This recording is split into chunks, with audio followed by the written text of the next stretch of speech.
السلام علیکم ناظرین کرام، شروع کرتی ہوں اللہ تعالیٰ کے بابرکت نام سے جو بڑا مہربان اور نہایت رحم والا ہے۔ مغرب کے ایک شہر میں ایک باپ سے دو بھائی تھے،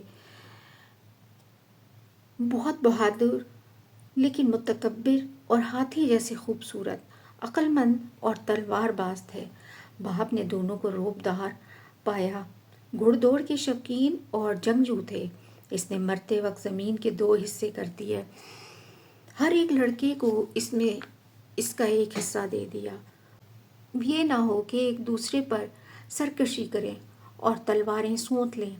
اس کے بعد باپ نے چند دن گنے اور اپنی جان آفرین کے سپرد کر دی۔ موت نے اس کی امید کے رسے ڈھیلے کر دیے۔ وہ مملکت دو بادشاہوں میں منقسم ہو گئی، اس لیے کہ خزانہ اور سپاہی بے حد اور انگنت تھے۔ اپنی رائے کے مطابق اپنے بھلائی کے لیے ہر ایک نے اپنا راستہ اختیار کیا۔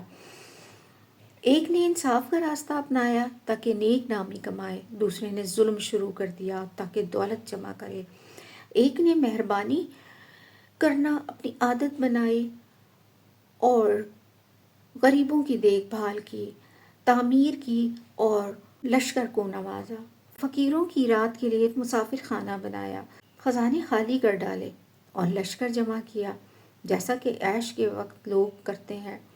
ایک ایسا پہلوان کنویں میں گر پڑا، لوگوں کا برا سوچنے والے نے برائی کے علاوہ کچھ نہ دیکھا، وہ گرا اور اس نے اپنے سے زیادہ عاجز کسی کو نہ دیکھا، تمام رات پکارنے اور رونے کی وجہ سے نہ سویا۔